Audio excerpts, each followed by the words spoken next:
Welcome back, everybody, to another episode of the Pass Club. Great show for you today.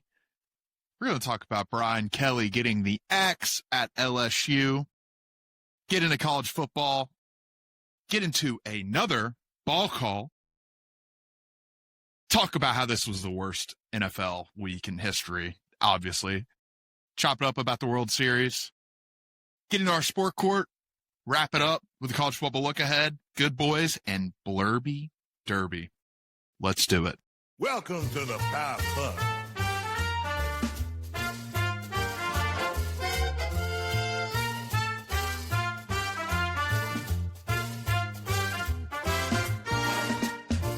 The Pass Club. The Pass Club. The Pass Club. The Pass Club.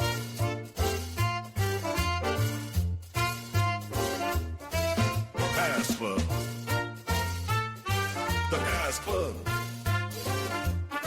The Pass Club. All right. Well, hey, guys.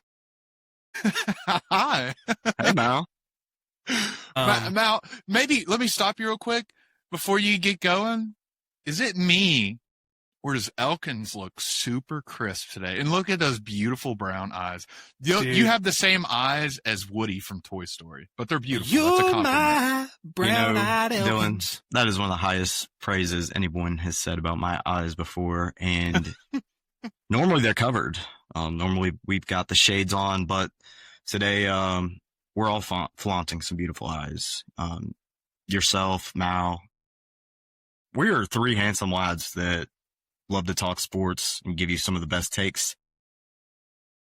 Well, everybody asked about the shades, and what people didn't realize is we were all three in concussion protocol, so we had to wear the shades.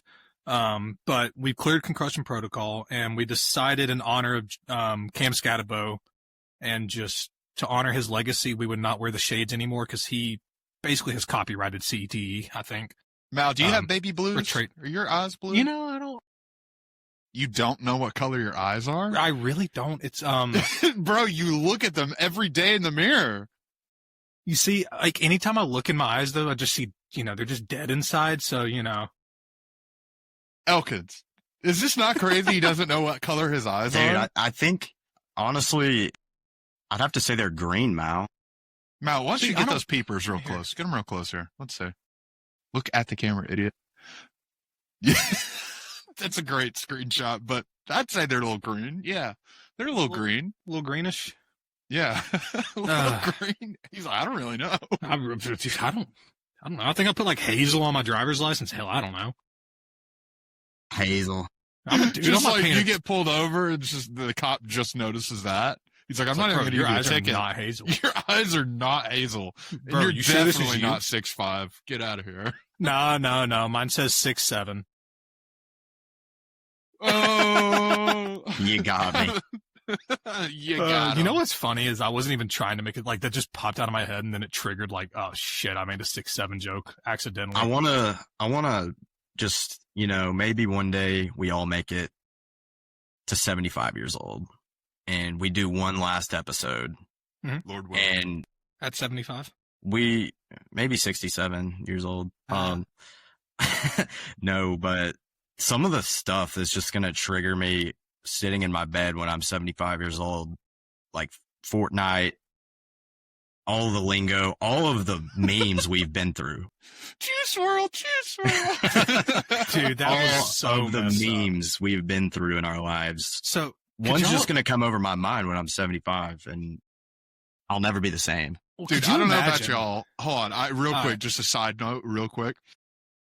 I've hit the point where I'm officially out of it now, and I'm like, it's kind of given me a life crisis. Like, people are posting things, and I have no clue what they mean, and everyone's doing it. And this is how out of the loop I am. I was at a bar with my parents, and they had live music, and this guy was playing a song, the Sally song. Do you guys know this song? Sally, that feeling. So, okay, I'm not the only one. Yo, I was like, my dad's like, you heard this song? I'm like, no, what is this song? And he goes, dude, are you serious? And my wife was like, are you kidding me? I was like, no, what is it? And then the next day we're in the car, and my wife plays the song and I'm like, dude, this is a bop. Did this just drop? And she goes, yeah. And I was like, well, if he would have dropped this like in the spring, this would have been song of the summer. And she looks at me and goes, it was the song of the summer, you idiot. And I just felt so like minuscule. Like, yeah. I'm like, I just missed it. I just completely missed it. Yeah. I just fell out of it. I was like, imagine being like an older middle school teacher or something like that, like in your 60s or 70s, and you just got little kids running around, throwing their hands, doing this with their hands, going 6-7, 6-7, 6-7. You don't know what the hell they're talking about. Yeah, send you into like psychosis. Cardiac arrest. Yeah. I mean, hell, honestly, I'd take a padded room over that, I think. Yeah, I saw one teacher implemented a pretty good strategy. He would just count to 5 and his students would lock in and stop chatting and say 6-7, and then everyone's engaged all of a sudden. So it's learning how to cope with the ever-changing school teaching dynamic, and God help these teachers. And, it makes me feel old and realize that, time flies, man. Time flies. It does. Speaking of that, I've got an interesting fact for the lads. Okay. Since my elevator fact last week, I've, wanted to bring another fact this week. The elevator did not tell me this one, but. Is this an escalator fact? No. This is actually a horse and carriage fact. Horse and buggy, riding through New York. But so, did y'all know that your head? Hold on. What do you mean by horse and carriage riding through New York? What are you even talking about? You asked if it was an elevator fact. I said, no, it's a horse and carriage fact. The horse leaned into my ear and he said, hey man, this is what we're going to tell you. But time actually passes faster at your head than it does at your feet. At your head than it does your feet. And the science behind this is, so the laws of gravity, as you go up in elevation, time actually passes slower. So it's like nanoseconds, like we're talking like nanoseconds, but technically time passes faster at your head because not slower at elevation, passes faster at elevation. So because your head is taller than your feet, technically your head is nanoseconds older than your feet. Okay. I saw this on X, the Everything app, and did not fact check it. So if this is true, if this is true, and we're saying the higher you get, the slower time goes, then why doesn't it compound? Wouldn't it compound over time? See, and I thought about that, but nanoseconds compounding is probably a minute of your life, maybe. Like we're talking like nanoseconds. That's true. Like even if it does Elkins compound, I think Elkins is fact checking. But right he might be. But and I want you to know, no, Elkins, go fact check this. But Dylan, this could be a little interstellar talk here. This could be why he didn't age as much whenever he, got out of the, they literally tell you why. Yeah. I mean, that is true. Yes. Yeah. So it's the gravity and black holes. And yep. Exactly. So I think this is true. Like I said, I did not fact check this. So we're going to leave this up to Elkins, but man, I hear Elkins clacking away Elkins over there. What are you ham on that keyboard? Is it clackering? It is clackering. Boy. Are you fact checking? He better be. Now, brown eyes. I'm going to take your word for it here. All you got to do is type in, does time pass by faster at your head than at your feet? Man, so I'll fact check it real quick. So the kid on the scissor lift at Brian Kelly's practice, time was pretty slow. Oh man, that's still too soon. Still too soon. How many years ago was that? Dude, I don't even know, but like, I don't even want to joke about it because Brian Kelly legitimately killed a kid. Like, Brian Kelly is legitimately responsible for that kid's death. I'll be honest. I've never done much digging on that case until just yesterday, and it's very heartbreaking. Brian Kelly. Give us a rundown. What? So essentially, Brian Kelly recommended or did not recommend surgery on this young man who had a brain tumor. And whenever he completed the surgery, it did not go well, and he was never able to really walk or had functions in his limbs, or it just really devastating. No one should ever go through that in a family or anything. We all agree with that. But Brian Kelly said nothing about it. He didn't really deny it, but played it down a little bit and said this had nothing to do with me. The family chose to do this. And he's really never spoken about this at all. And it's a little shady that, you know, as a coach, you want to have these players be able to bounce back and play for your team down the road. And then whenever something horrible happens in a surgery and he fails to comment on it at all or anything along those lines, it's just a little bit sketchy. And I think it speaks to the person that Brian Kelly is. And to tack on that, I saw Kyron Lacey's dad came out and said, like, adios. He didn't even reach out to the family after Kyron Lacey died. And look, like, I will always give the benefit of the doubt, especially to coaches and stuff like that. But there's enough out there about Brian Kelly for me to firmly say that I think he's a terrible human being. I don't think he's a good person. We talked last week about used car salesman head coaches and, you know, things of that nature. And quite frankly, I think LSU should have made this move. Or they should have never hired him in the first place, but they should have made this move to fire him long before this year. Where does the scissor lift come in on this story? So I feel like that's the only thing I've ever heard about it. No, that's a completely different story. So same, still Brian Kelly? Still Brian Kelly. Okay. Brian Kelly, excuse me. Elkins, I had not heard that story that you just told. I hadn't either. Yeah, is that I don't know. I've honestly failed at I'll pull this covering up. the story the best I could, but it's I'll still pull the scissor lift interesting. story up. It's the first bits of videos I saw this kid being interviewed, and he was just like, obviously I would love to play the game again, but I can't. So I just watching it's good enough for me. And it was really emotional. I was like, gosh, getting choked up here.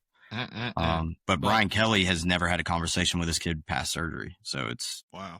Well, in other news, time does move faster at your head than at your feet. I looked it up. I did fact check that. There is a Forbes article, so we all know Forbes cannot lie. So it does move faster. Actually, I want to look up this scissor lift story. Well, while we're covering this scissor lift story, today's a pretty sad day for some families. Today is the Day of the Dead for pets. If you didn't know that, I found that out today at the ripe age of 24, that on October 27th, people are supposed to just share a minute and think about your past pets that you've had that have passed. And for some people, they've lost pets today, the past week. Texas A&M lost their border collie earlier this year, and I really believe, I've got a theory here, that they might just win the national title. Their schedule is definitely favorable enough for that. I went through it. I was reading it through the other day, and I was just kind of surprised that, I mean, that's just in terms of being in the SEC and getting that schedule for a draw is like insane.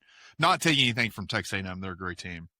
We will get more into that. But I was big on them going into week one too. But yeah, R.I.P. Emmett, R.I.P. Smokey, my two dogs. Also R.I.P. Barstool Beef, R.I.P. Nick Mangold. Sad week all around. Tough weekend. Two great. Rest in peace, Yogi.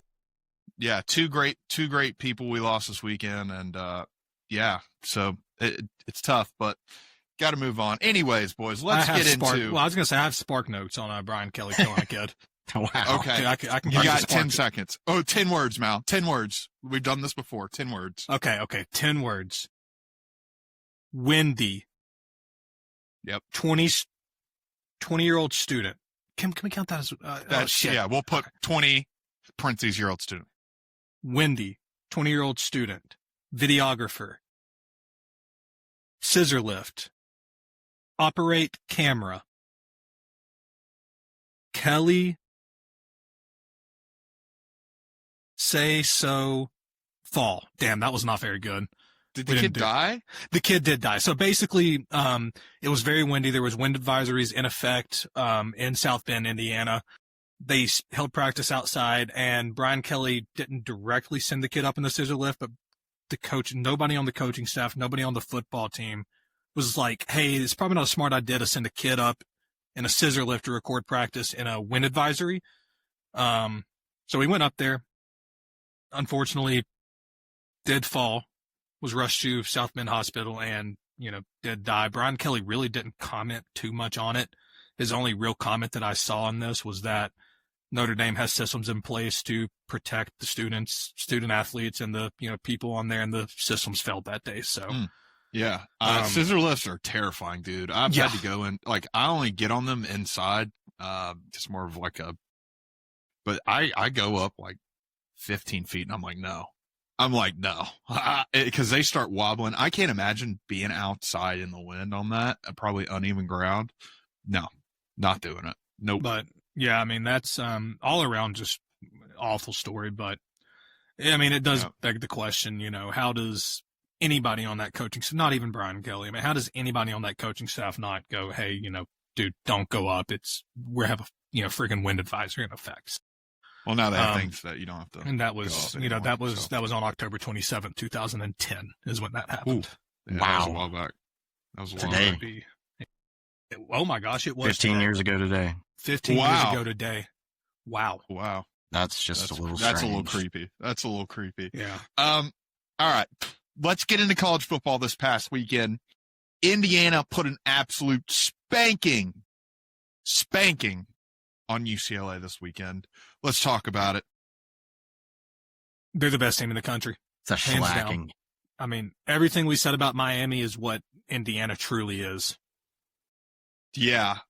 It's so impressive, dude. And I said this before and I'll say it again, but the absolute pace that Kurt Signetti turned that program around, and quite honestly built the program, is record speed. I mean, that is EA college football, level. Win a national championship in your second year. Yeah, that's kind of crazy. Now, you can't crown the national championship yet. I mean, at the end of the day, we still don't know a lot about the Big Ten. Ohio State really hasn't played anybody. That Texas team is not good at all. We'll get into that later. So Ohio State really hasn't been tested. Oregon's only test was Indiana, and that was a really close game. Indiana's only real test was Oregon, so we can't really judge anything yet, but I think Indiana on paper right now, they're beating the teams they're supposed to beat and beating them, handily. So how they're supposed to beat them. Yeah. So that's where you got to look at that and go, that's just I would say it's them and Ohio State that are really the only teams that have done that consistently throughout the entire year. So 1-2 is a great ranking for them. Man, that's going to be a great game when we get that game. You That's said it gonna be really, electric. you said it really well there, Mal, with the correlation to Miami. I think nobody's doing complimentary football better than Indiana, and that's what it comes down to when you talk about the best teams in the country. Ohio State, I would love to see them play some more quality opponents at the end of the day. I think on a talent level, Ohio State has that best team, but what Kurt Signetti looks like when his team is up 40, it's very reminiscent of what Nick Saban would do. There was one break they were going into commercial, and it was just very Saban-esque. He was looked angry almost when they were up 40 points. It's just it's exciting to see someone with that flair. And Indiana's fun, man. Yeah, and I mean, I have a take, man. I mean, is Kurt Signetti better at being a Lane Kiffin style coach than Lane Kiffin is? That is so weird. I literally was going to say is if you could take Nick Saban and Lane Kiffin and make them have a baby, it's Kurt Signetti. Kurt Signetti can talk that shit. He can back that shit talk up. But then not only that, he can coach a damn football team. I mean, I genuinely think Kurt Signetti is the next, great coach. I mean, I don't know about you guys, but I think in the era we're in right now, you have to have that personality of a Lane Kiffin-esque. You have to have the fire of a Nick Saban of an early days Kirby Smart, which Kirby's even came out and said he's kind of lost that fire. Not in those exact words, but he's got the fire, he's got the passion, he's got the jokes, he's got the shit talk. I mean, He's got the players. Google me is an all-time quote. Yeah, exactly. I win. Google me. It doesn't get better than that. It's just so good. It's so good. It's really, really so good. Yeah, it's people are talking about these buyouts day to day in modern day college football. But you got to give some credit to Signetti getting this extension just a week or so ago. I feel like we didn't touch much on that last week or gave it any love. It was so easy to mock these coaches that are getting bought out. They have the easiest life in the world. Now they just get to sit at home and not have the stress. But dude, Signetti is making all of the right moves and getting this big extension. That's really reassuring to me, knowing that he's not going to be coaching at Auburn at the end of the year, but knock on wood. Yeah, it's really impressive. Yeah. And we can kind of get into it. That was a great segue. Coaching carousel is speeding up, folks. Speeding up. Another head coach fired at a major program. That's 3 in a row. In terms 3 of weeks in a row. Yeah. 3 weeks in a row. LSU, man, they're looking at $100 million prize tag to complete the buyout of Brian Kelly and to hire a whole new staff. It is very interesting. I don't know. There's so many big jobs open. I don't know where these major programs go, if that makes any sense. I don't know. Kenny Dillingham is, yeah. I would say Kenny, as far as like kind of mid to great tier coaches, Kenny Dillingham is right there in the middle. I think he's going to float up a lot more. I think Drink is going to float up a lot more. It's just because Kiffin obviously is not taking the Florida job. I don't think. LSU, I feel like if he were to take that job, it would be kind of a step backwards in terms of job security. They don't wait for you. They pull the plug on you quick. I mean, they gave Brian Kelly 1 recruiting cycle pretty much. That was it. He was there. Brian Kelly was hired in 2021. Yeah. So he's got players through once in his system. Yeah, you're right. And then Orgeron too. That was very quick when they pulled the plug on him. I don't know. If you're Kiffin, you kind of, where do you go? Here's what's concerning for me in Ole Miss, and if you're an Ole Miss fan, this is why I would feel a little uneasy right now. Is I think it was 2 weeks ago, right after the Signetti deal, Ole Miss's AD came out and said they're working behind closed doors to have a deal like that with Lane Kiffin. A deal like that is you give Lane Kiffin a blank check and you say, put whatever number is on here and we will sign that and this will be your new contract. That's how that deal works. And the fact that that deal is not done yet is a little concerning, I would say, for Ole Miss fans. I mean, especially knowing the money that an LSU program has, that a Florida program has, especially a Florida program. I think Florida, in terms of NIL, actually has a bigger budget than LSU. I don't know that for sure, but I do know Florida has very, very deep pockets. So as an Ole Miss fan, that's where I would be a little uneasy is, knowing that that extension hasn't gotten done yet and that they keep saying they're quote unquote working on it. That's where I would be a little. So the bottom line for me here is it's easy to throw out these NIL numbers, all of this, but we're dealing with Florida and LSU and Penn State as well as on this table now. Or rather LSU's on this table just now having that fresh fire, but it is scary. If I'm an Ole Miss fan, it is hard to be certain that you're going to wake up tomorrow and Lane Kiffin's going to be your coach. It's looking okay for now. The winning is there. They had a huge win this weekend, and all I'm saying is when the wheels fall off of this wagon that Lane Kiffin has at Oxford, who's to say that he's going to be coaching there next year? Well, and that's the thing too. So you mentioned that Oklahoma, that's another job that quite possibly and probably will be open. This weekend is huge for them. Yeah. Massive. I mean, if they don't win in Knoxville, I think Brent Venables is gone. End of the year though, right? End of the year. No, I don't think they would fire him midseason. Just because he's done really well. He's brought them kind of back into relevancy. So they were really down a year ago. Yeah. And they've been really good and they have opportunities still in front of them. Very tough stretch for them. It is a gauntlet. Back to what you were saying with A&M, I would have liked to have that draw of SEC games for Alabama or any team. You throw out the hypotheticals. SEC fans love to do the hypotheticals. We're all about it. Oklahoma got a horrid draw, and the season only gets harder as it goes on, and big one for them. Yeah. I'll tell you who is probably the quietest team in the country right now. 8-0 Georgia Tech. Sneaky. Nobody's talking about this either. About them. Nobody's talking about this. Like, and we go back to my good boy last week when I picked Syracuse and I said, that Duke line and the Sharps seem to be betting against Georgia Tech, and just due to they probably don't have the talent, but Georgia Tech keeps winning, and they keep winning big. I mean, they keep doing to teams what they should be doing to teams. And as a Georgia fan, that game at the end of the year has a potential to be a top 5 matchup on a Friday night in Mercedes-Benz Stadium. That's terrifying. It's genuinely terrifying. I actually did not know that game was taking place in Mercedes-Benz. But, yes. I don't know how I feel about that. If Georgia's slotted to play in this SEC championship game, they just get to leave their equipment in there for 7 days? And probably. Practice there. Yeah, just practice there. Just sleep. Top down on the Nof. Interesting. Get them rooms at the Omni. Yeah, but it is interesting. 8-0. I said it last week, and I think I'm still going to agree with it. Gut feeling is there will be a slip at some point. Now, whether that equates to a loss or not, I don't know. But and the thing is the way they've played this whole year has just been. I'm just waiting.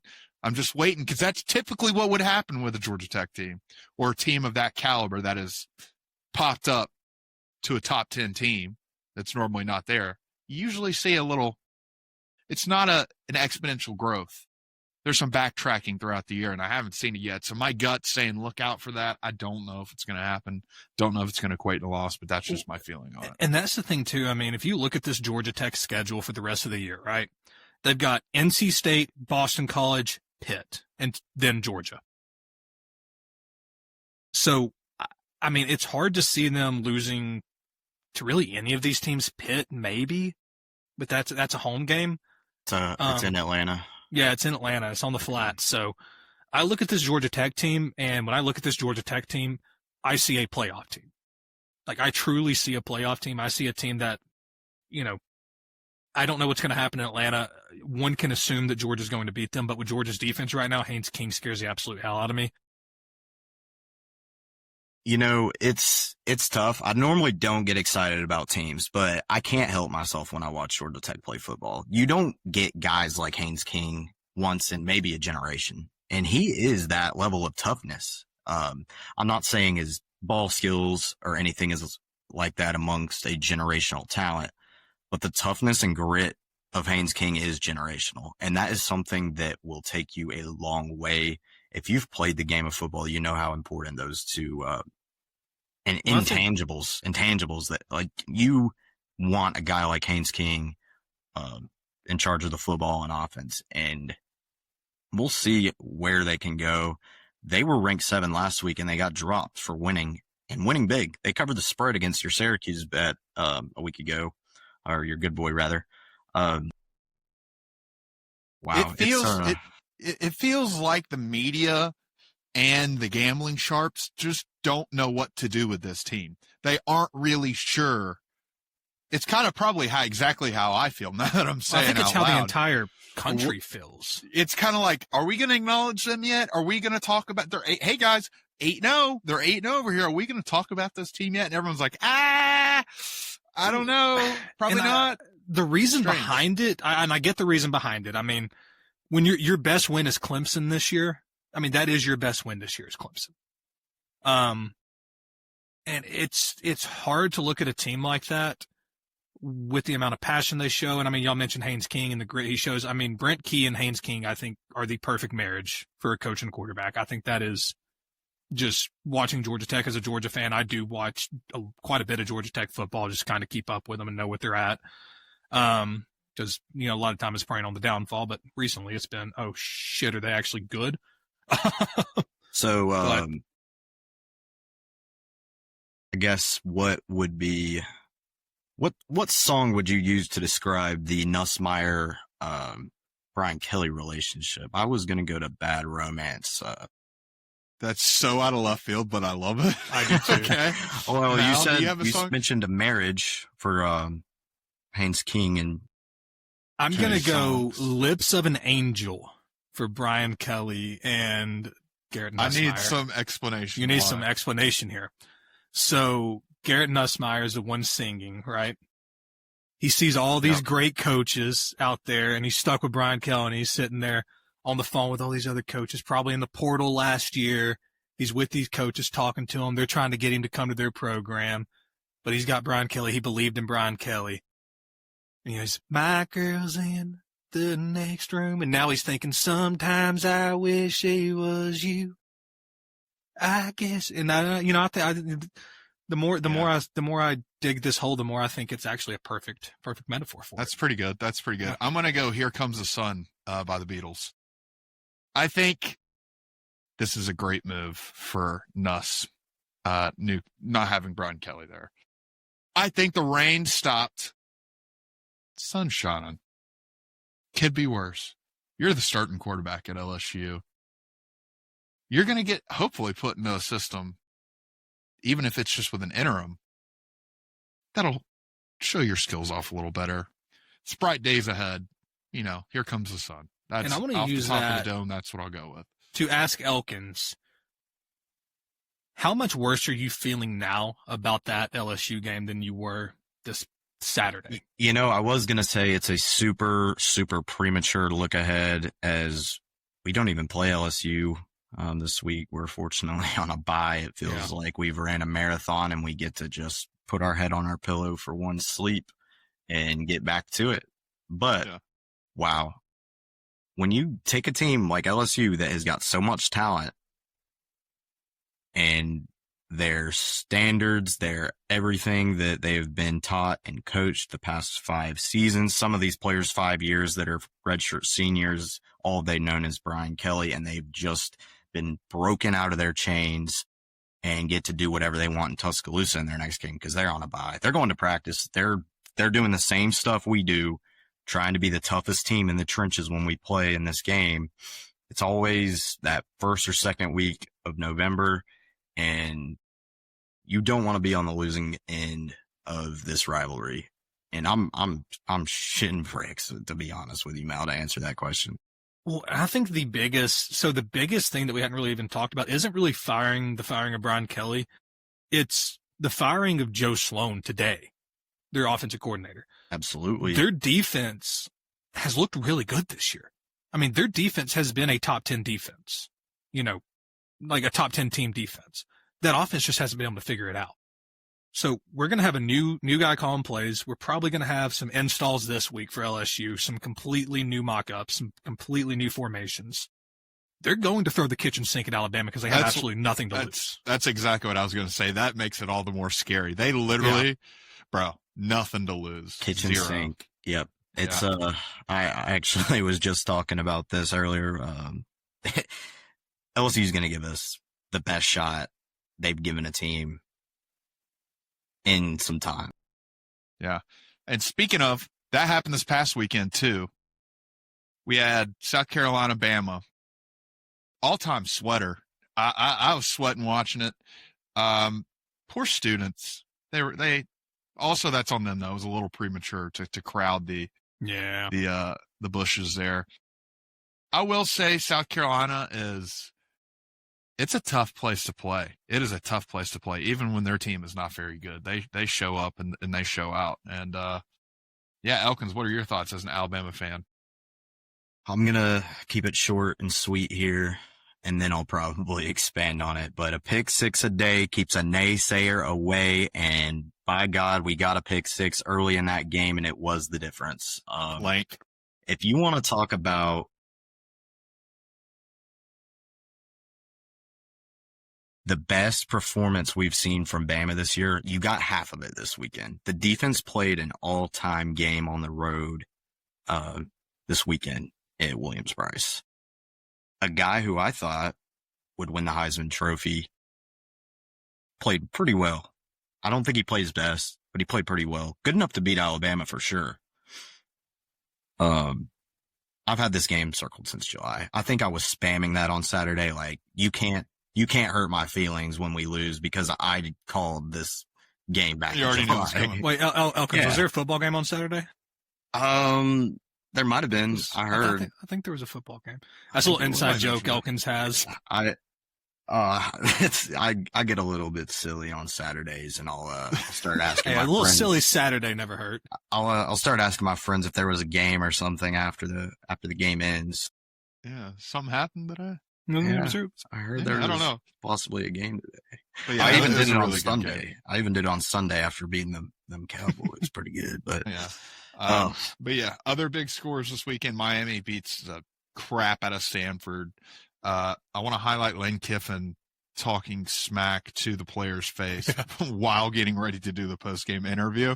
Yeah, this guy was talking a lot, you know. Yeah. He was on McAfee today, and McAfee asked him about that, and he was like, "Yeah, man, he was just talking shit to me." He's like, I didn't want to do it on camera. He's like, I kind of feel bad, but Lane was also like, he's like, I think that's why a lot of these guys want to transfer to us, you know, is I just kind of mess with them on the sidelines. I just mess with them, but love Lane Kiffin. Great personality. Yeah. All-time There's moment. only one Lane Kiffin. All-time moment. Yeah. Tennessee gets a win over Kentucky, 4 yards away from 400 passing yards. Joey Aguilar, have a day, son. Tennessee's defense is very, very, very, very, very bad. Worse than I thought. Every week I see it, it just gets worse. And yeah, I don't know. I don't know. We don't have to get into it, but Diego Pavia and Vanderbilt survive. And I will highlight, all caps, bold, underline, survive. That Hail Mary was an inch away from going to OT. go ahead and italicize it too. It was Bold, everything. underline, italicized. Yep. And I guess you can strike through. Yeah. I guess you can strike Did y'all through see the did y'all see the Pavia post-game press conference? I mean, high keys. This guy sucks. Did y'all see the post-game where they asked Yeah.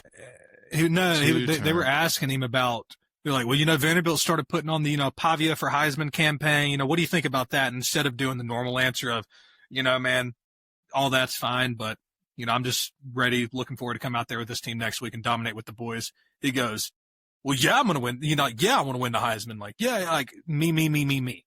Wait, my 115 yards and an interception game today didn't show you guys I'm going to win the Heisman? Yeah, and like, come on. Like, I have never seen more of a me guy since probably Johnny Manziel, but even Johnny Manziel is probably more of a team player than Diego Pavia.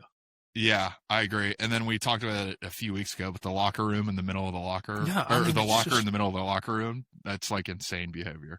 Like, It's I fine. get it. It's fine. It's fine. Look, I'm going to be rooting for Vanderbilt so hard this weekend. If they beat Texas at Texas and win the other games they got after that, and they roll into Neyland and it's a top 10, maybe It will be. top It will be. 12 matchup, and we get to knock them out, I might not. I might just ascend. You might never see me again. I might just not exist on this earth anymore. My The thing is, duty will be fulfilled. But the thing is, Dylan, as much as I hate Diego Pavia, I don't know if you want to give Diego Pavia that much confidence. Because that dude, I don't know, man. He's one of those guys that he's so what's the word I'm looking for?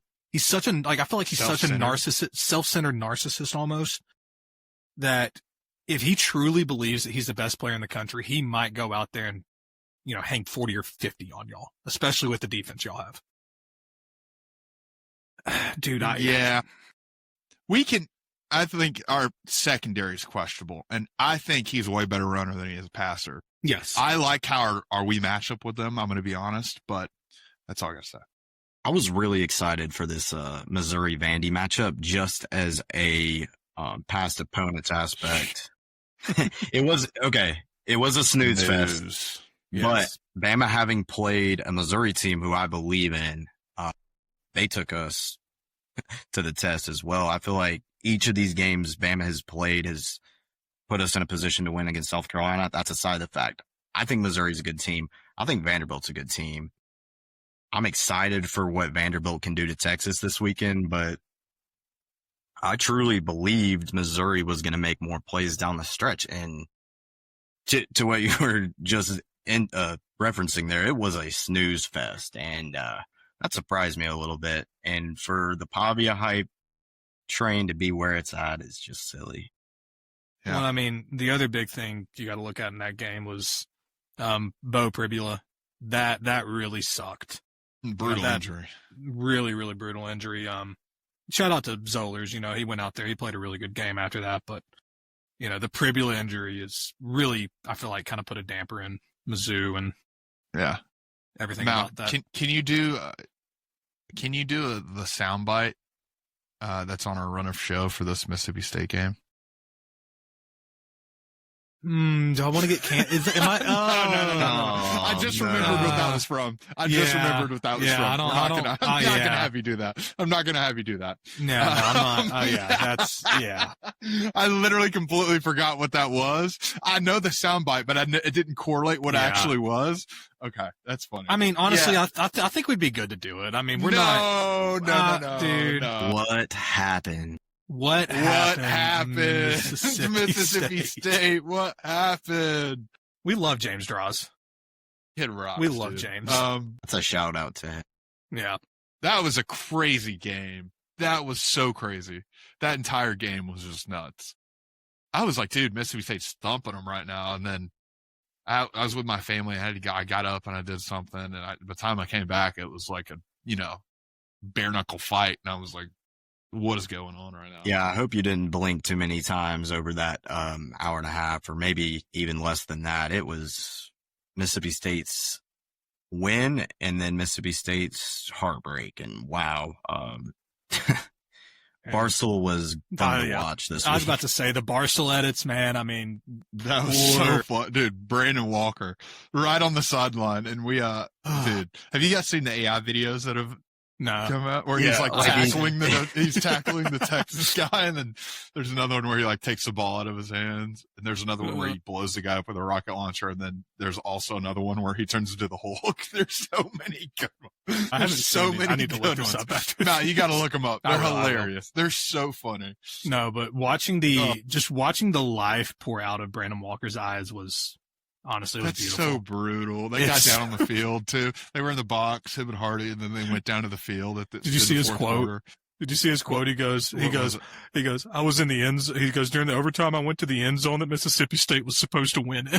Yeah, that's brutal.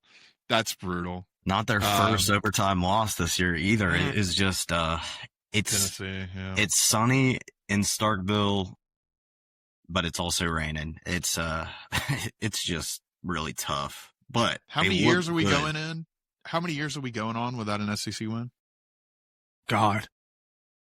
Can somebody Google that? I don't know. Google that? I can Google that. What does another very early look ahead, but the game time was announced for Georgia Mississippi State, 12 p.m. kickoff in Starksville. Ooh. They're in Starkville. Oh, that helps you guys out a lot. I don't know about that. 11 p.m. or 11 a.m. local. How long has it been since Miss State won an SEC? It's got to be. Is it at least 4 years? Has it been 4 years? Let's see here. Since 2023. Okay. 2 years. So 2 years. I don't know where I was getting 4. That's still like the drought. Who did they beat? Let's guess real quick.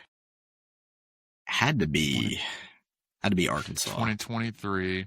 Was the Pirates still alive then? Mike Leach, yeah. Yeah, he was still alive then.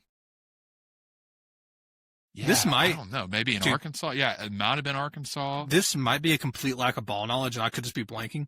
Who the hell is Mississippi State's head coach? Jeff Levy. Yep. All right, there it is. Yeah. Okay. Yeah, brain fart. Yeah. All right. Anyway, let's transition into our newest segment. We debuted it last week. Ball calls BAWL, where we get to be your mouthpiece for your teams that are struggling, or you just want to get something off your chest. Elkins, why don't you do me a favor and introduce this week's ball call? This week we've got a great friend of mine. his name's Jake, and Jake is cursed. He might have been a Broncos fan 3 years ago, but he's not. Sorry, man. That's aside the fact. I didn't mean to throw you under the bus. He's a dear friend of mine, but sadly, he is a Cowboys fan, and we're going to get his take on where this season's gone wrong and where last week. All righty, let's go. You don't really even need to be a ball knower to know this, but the Dallas Cowboys have a serious, serious problem. We have the most sorry defense I've ever seen. I mean, the fact that we're going to Chicago and making Caleb Williams look like an MVP, go to Charlotte and make Bryce Young look like an MVP, go to Denver and just get the brakes beat off of us. This is the sorriest defense in the world, and you could point fingers and blame it on the Micah Parsons trade.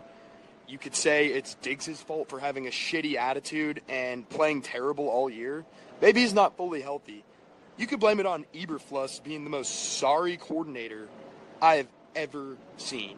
There's so many people to blame, but the reality is this team is dog shit, and it's a shame because it might be one of the best offenses in the league, but when you put that much pressure on them to score, it's not going to work. All right. Thank you.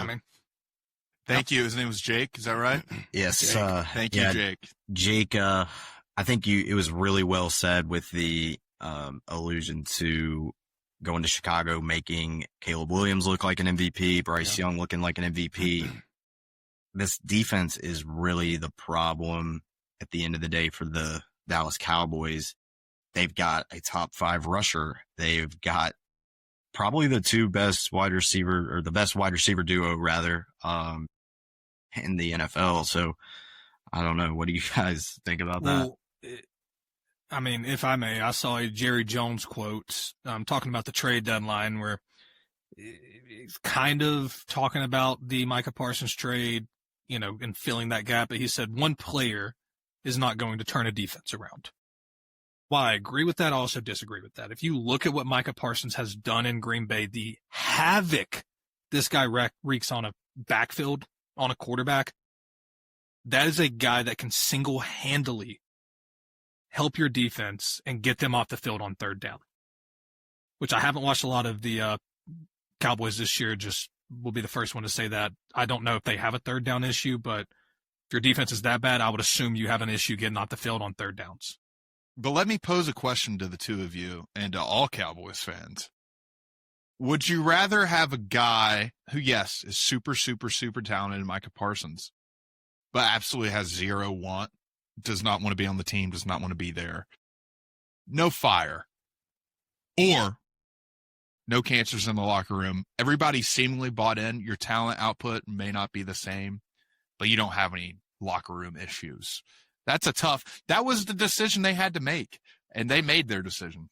When you have to pose the question, too, though, why was Micah Parsons unhappy, right? What led Micah Parsons to that? Was it Jerry Jones? Is it the fact that Jerry Jones is just way too hands-on as an owner? What led him to being unhappy? I don't know. Sorry. Yeah. Was it the fact that Jerry Jones makes dick jokes about his players? That's what I was going to say. That's what you said. Is he too hands-on as an owner? Bro, and if for people who don't know what we're referencing right now, Jamie Foxx, I think that was who it was. The actor was with Jerry Jones, and he was on live stream for whatever reason at like a very early practice. And Jerry Jones is just talking about the size of his players' members. They're Jerry Joneses. He was talking about their Jerry Joneses, how big their Jerry Joneses were. One of the weirdest moments I've ever witnessed. And after that, I think people forgot about that way too quickly. That was like an all-time weird moment, and people just kind of glossed over it and like put it under the rug. And I was like, every time I hear Jerry Jones' name, that just comes all to I my can mind think about. Yeah, I mean, yeah. And there's a lot of ways you can look at that. Very hands-on owner. Well, there's a lot of ways you can look at the things that he said. Not going to get too deep into it, but not the biggest Jerry Jones fan, quite frankly. No, I don't think he has a lot of fans. No, I think he's far, far, far I don't want to say outlived his, time in the NFL, but I think he is long past I thought you were going to say Earth there for a minute. No. That's why I didn't want to phrase it like that. But I think he is long past his time in the NFL, and just think he either needs to step down as GM and just hire somebody and funnel the team, or stop being an idiot, which I don't think he will. So. Yeah, for a franchise that prides themselves as America's team, it just raises some questions at the end of the day.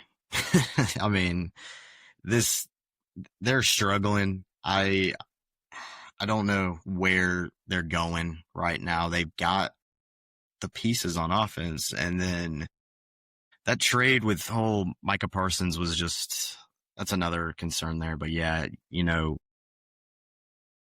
just go back to that Jamie Foxx video at the end of the day. That's all you got to know. That's all you need to know. And what a terrible, terrible, terrible, terrible weekend. Well, I was going to ask Elkins if we could get can we get one Family Guy? Can we get it once? Give it to us once for the Broncos. Peter, the horse is here. Yes. That was good. That was good. Mal, let's hear yours. I want to see if you know better. Peter? The horse is... no, God. Oh, dude, I need to hear a voice. Hold up. Give me a second. Peter, the horse is here. Peter? Nah, I can't do it. Hey, Peter, the horse is here. Yeah, do that one. Hey, Peter, the horse is here. And that was my rendition of it. Joe Swanson was saying, Peter, the horse is here. Now, I might just have you talking accents for a whole show one day. And we'll have a little wheel, and I'll spin it. Every segment I have to talk in a different every 10 minutes. Well, with Halloween being just here in 5 days, it's could be fitting for one of these segments to be ran that way for Mal. Yeah, it really could. I mean, we can. I think I was talking about this with somebody that is a loyal listener to our show, and they thought you got off a little easy, Mal. I don't really care. I got a few text messages over the weekend about Mal getting off easy too. Yeah. So maybe your good boy pick, you just gotta pick an accent. Good boy. I'll do my good boy pick with an accent. I'll let y'all pick the accent. Hold on. I got you right here. All right. I just got a new iPhone. I'm trying to figure out how to do the AI. I'm going to figure it out. Oh, you got one of the new AI. What do I have to hold down? I think it's just AI replace Siri, if I'm not mistaken. Elkins, can you give me a random accent? Sorry, I don't understand. All right, give me a second. You guys continue. All right. So yeah, absolute just trash week in the NFL. One game finished as a one-score game. Like, we had one game that was close. And I think might have been the game of the season, but for these fans, not for an NFL fan. The Jets obviously being that game we were referencing, and wow, it was phenomenal. And not if you're a Bengals fan. Wow, it was just, it seemed like a knockout punch. You had Joe Burrow there on the sidelines, but do we have our accent ready? Yeah, give me so I asked ChatGPT, this is probably backwards for you guys, to give us an accent. It says, Mal, you need to do a French accent. Let me read this. Let me read this out to you. Go for a French accent. It's dramatic, charming, and instantly recognizable. Tips: drop the H sound completely. So hello would be hello. Hello. Pronounce TH like Z or S. So this would be this, or that would be that. Keep your lips rounded like you're about to say ooh. Ooh. Here's a phrase to practice. Okay. But of course, life is too short not to enjoy the croissant and the coffee, no? But of course, life is too short not to enjoy the coffee and the croissants. That's pretty good. All right. Keep it on deck. Keep it on deck. Keep it on deck. Yep, that's on deck for the good boy. I love it. Peter, the horse is here. Oh, Peter, the horse is here. Oh. Can I just say, this is in the most endearing way possible. When I was in Italy, So obviously a lot of people from around Europe vacation in Europe because it's just easy to get everywhere. There's two types of people you could be like, I know where you're from just by looking at them. One was Americans because we were all fat. And two was French. And it's because of the way they sit if they're like having a coffee, if they're having any meal, they are the most lean back. They'll have like their hand on the table with like a cigarette or a shot glass or something, and they just lean all the way back. They're just constantly leaning back. So I think I'm going to have you lean back. People. Very relaxed people. So I think you're going to have to do that for the good boy as well. So yes, is it true that the French, I don't want to say hate Americans, but do so not true. Okay. So true. They do not like us. Yeah. They hate Americans. And then rightfully last so, thing, my brain went in just flashback mode. So when I said VV, do y'all remember that episode? I think it was Sweet Life on Deck, where he goes, wee wee, and she goes, first door on the left. I don't know why that popped in my head. Oh, dude. Great show. Arguably top Disney show of all time. Not On Deck. Sweet Life of Zach and Cody. Yeah, the original one. Yeah, dude, the Hannah Montana crossover, bro. Just gold. Just visual cinema. Gold. Absolute cinema. I feel like you guys are not as excited about the Hannah Montana Sweet Life crossover as I was. You know what I really loved? I really loved the Disney Channel games. You know why? Because I would just roll over at 4:07 a.m. and on my TV would be the Disney Channel games. I never watched an episode, never watched any of it. But every time, like anywhere from 3 a.m. to like 4:45 a.m., if I rolled over in my bed and took a glance at the TV, it was Disney Channel games.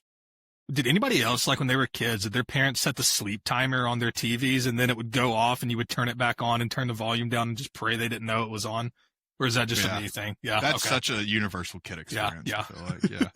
Definitely.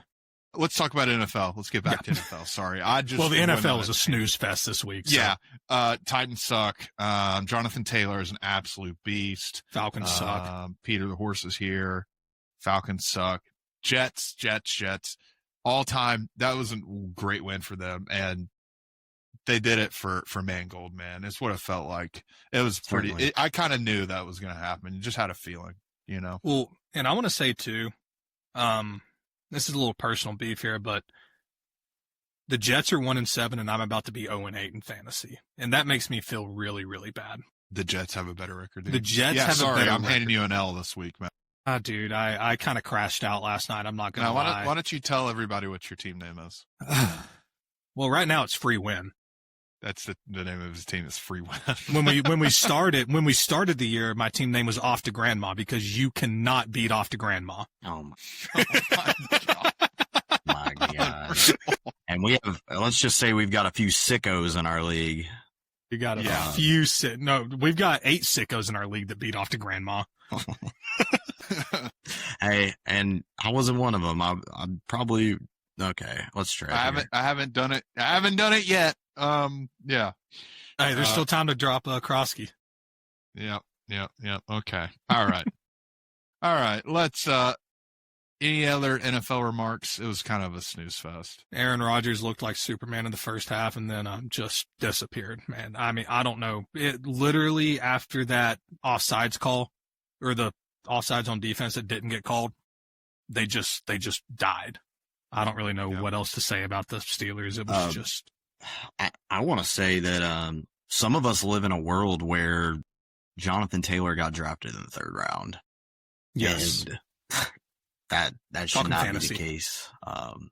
But yeah, the only thing notable in that Colts-Titans game is fantasy football. There's the football that happened on that field. You know, it's 2 different positions that these teams are in. Obviously the Titans are building. They just got rid of their coach. It's difficult. And the Colts are the best team in the AFC. So that's usually the result you get with teams that get rid of their coach playing the best team in their conference. When I have a bone to pick with the Colts too, how the hell are you going to let Jonathan Taylor go out and get 3 touchdowns on National Tight End Day, and you're not going to get your tight end a touchdown, who's arguably one of the top tight ends in the league right now? That's absurd. Absolute absurd. So all my Tyler Warren people out there. I'm with you guys. I stand with y'all. Yep. I'm hurting right now. I had him in another league. I'm with you. Yeah. I'm with you on that. You guys wanted to talk a little World Series real quick? Yeah. Elkins, what, you got anything? I guess to start out with the MLB, I almost said NLB. The NFL. The NFLB. Okay. Baseball mode. Yes, the MLB playoffs have been a little bit boring, but you have to admire greatness if you're a fan of the game. And that is what Shohei Ohtani has done. We did not even talk about the best performance that has ever happened on a baseball diamond before. 3 home runs, 10 strikeouts a week ago. These Dodgers are beyond a good baseball team. They are these are going to be all-time teams we're talking about if they go back to back. Big game 3 tonight as we are recording this, but it's boring. Nobody wants to see repeats, especially when it's the biggest team in the market. But while we're here, we might as well just watch greatness happen. This is a special group. And then, a little bit on the World Series, man. I mean, after that game 1, you thought there might be a sliver of hope for Toronto, but come back, you fall back to earth on Saturday, and you realize that this Dodgers team is insane. Yoshinobu Yamamoto threw an absolute gem on Saturday. Complete game. Say his name in a French accent. Yoshinobu. Nah, that was Japanese. I don't think it's possible to say that. That was a trap. That was so a trap. I don't think it's possible to say that was a his trap. name in a French accent. I don't think that's That possible. was 100% a trap you just walked into. Everybody tune in to listen to the redneck try to do a French accent. That's This getting ought to be clipped. great. And Yeah. pronounce a Japanese player's name. Yes. Oh God, no. That should go well. Oh, that's No, so but- good. Yeah, I mean, Blue Jays absolutely stellar performance in game 1. They did what they had to do. They got into the Dodgers bullpen. But to do that over the course of a 7-game series is going to really just take a miracle. I mean, the Dodgers are probably going to come back tonight and just roll in Dodger Stadium. Quite frankly, I'm shocked if this game goes back to, or if this series goes back to Toronto. Yeah. I'm sorry. All right, dude, I'm over here trying to get real analysis. Till tomorrow. All right, hold on. VV Yoshinobu Yamamoto. Nah, it's still Japanese. I don't think it's possible. I don't think it's possible. I really don't think that's possible to pronounce his name in a French you accent. for even taking that chance. Smart man. Kind of really interesting, but Canada's generally like a French-speaking country, so it's got to be interesting. There's probably some networks out there that commentate these baseball games in French. So let's tune in for Shohei Ohtani at bats tonight or sometime this week. I'm sure we could find a broadcast from Saturday and listen to a French guy pronounce Yoshinobu Yamamoto's name. That. Yeah, I mean, I'm sure somewhere. Man, I'm be going honest to task here, you boys. doing that. Not now, All right, but at some point. Well, no, I mean that's going to take some some deep research. Some digging. That's going to take some digging. All right. Yep. Let's get into Sport Court this week. We'll do the round table. I'm locked and loaded. Mine's quite simple, so if I can lead it off, that'd be great. You got it. All right. I've sued this entity, I don't know, 5 times this year? I don't know. Titans. It's so sad. I hate Sundays now. I hate Sundays. I get no pleasure from Sundays. Like watching, and I said this last night, I was at dinner while the game was going on because who am I to devote my entire attention to this team? I won't do it anymore. But watching this Titans team, specifically the offense, every time, and I quite literally mean every time we have the ball, you just are waiting for a blow up to happen, something terrible to happen. You're guaranteed going to get it. And that's the crazy part about it. Every single time they have the ball, and I'm like watching them, and this is for every game this season, something horrendous happens. Every possession. every possession, something. They've never had a drive start to finish that's been a great drive. Something horrendous has happened every possession, and I have no joy on Sundays anymore. I've resorted to putting most of my energy towards my wife's team this year. That's where I'm at. So I'm suing the Titans. And and the restitution is quit screwing us. You know, Eddie George said it in an interview. I might have said this last week too, but he talks about how the owner has set this I don't want to call it program because it's not that, but this team back a decade plus. And I 100% agree. It's just miserable. I mean, you look at Amy Adams-Strunk, and, you know, I had about 2 years there as a, you know, Titans fan living in Nashville. I've reverted back to factory settings, which is still miserable being a Falcons fan. Factory settings. But in my time following this Titans team, Amy Adams-Strunk has taken an AFC champion caliber team, traded away A.J. Brown, arguably one of the better, probably a top 5, top 10 wide receiver in the league. Would y'all say top 5 wide receiver in the league? I mean, not right now probably, but past when he was 5 traded, years, top 5, 100%. Yes. Right now, no, but so you trade arguably a top 5 wide receiver in the league. You just let the offensive line fall to shit. You're going from GM to GM to GM. You fire Mike Vrabel, who has basically revived his career in New England. The best thing to ever happen to Mike Vrabel was getting fired by the Titans, because Mike Vrabel was not going to leave the Titans. And don't forget, you fire another GM after that. Yeah. After you fire Mike Vrabel. Don't forget that. That's important. Yeah, I mean, Rand Carthen was awful. Who the hell even is the GM now for? Mike Borgonzi came from the Chiefs. Borgonzi, that's right.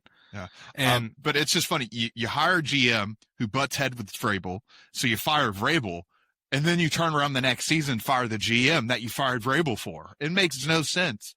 0 sense. And, I mean, the only restitution I can think of for you, Dylan, it's going to have to come from the fans. The fans are going to have to fire Amy Adams-Strunk. And here's the issue. We do that. The team's gone. And that's the sad part about it. I mean, yes and no. I don't think the team leaves, especially with the new stadium that's being built. City owns the stadium. The city owns the stadium.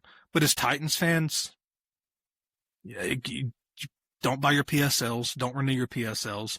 Don't buy tickets for this new stadium. I mean, but it's like you said, if y'all do that, I mean, the team's gone. Can I tell you something absolutely insane? Yeah. So I know probably 4 people that have looked into getting PSLs for this new Titan Stadium.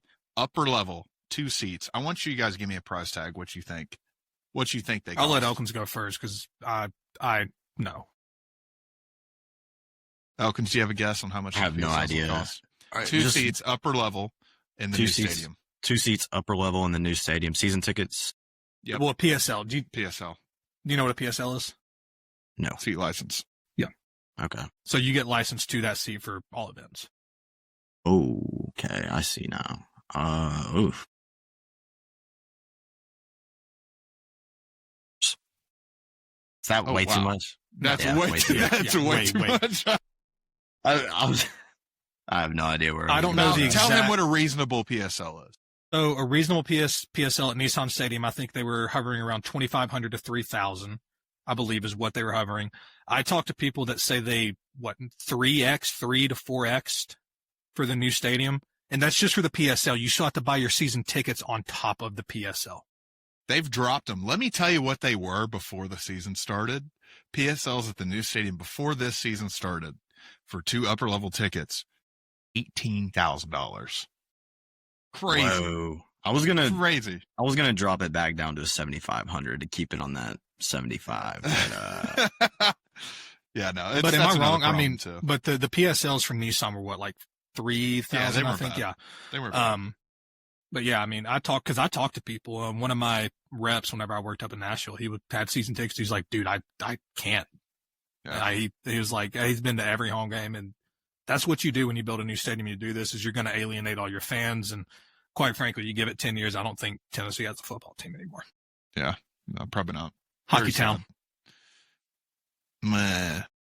Hell, even the Preds are dog shit now. Well, shout out to the NHL for just kicking back up too. We don't really give hockey much love on this podcast, but we are a sports podcast. And go Preds. Go Frozen Avalanche. Frenzy tomorrow. Mm-hmm. Frozen Frenzy's tomorrow.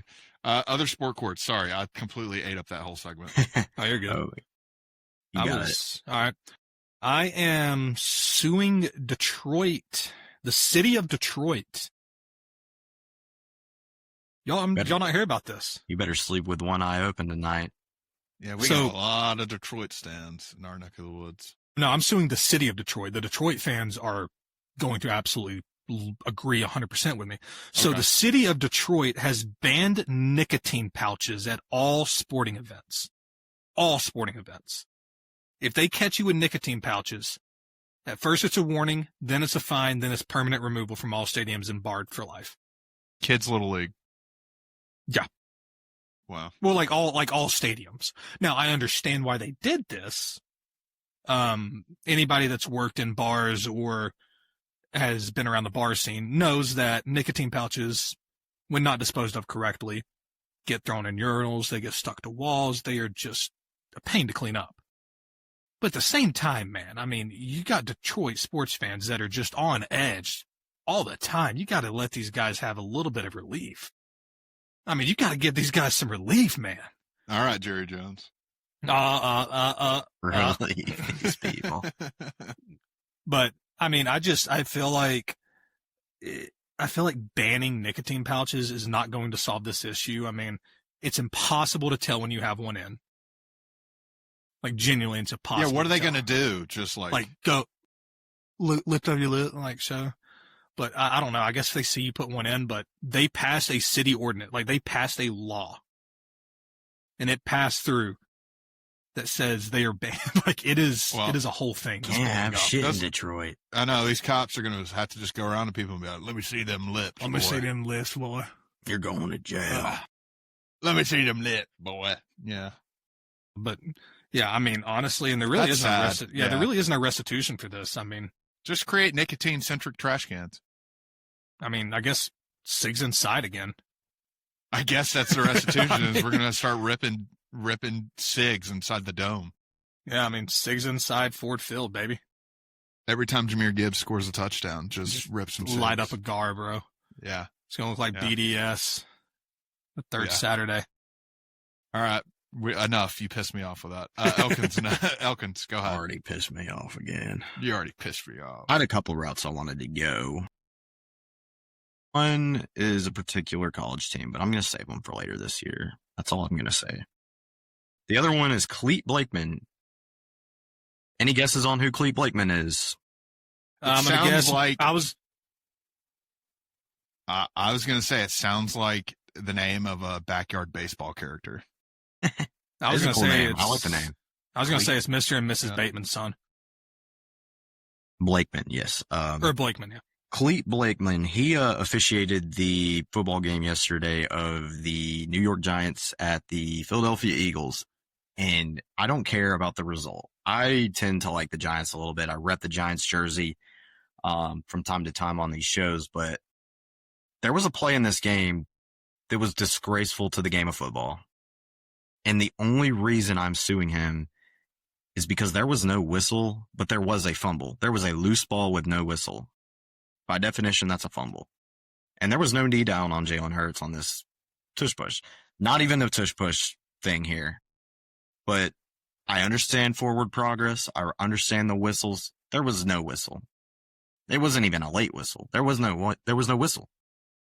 I was really upset about this play. In the moment of the game, it derailed the Giants' momentum. They weren't winning on Sunday. That's all I'm saying. Oh, Cleat Blakeman.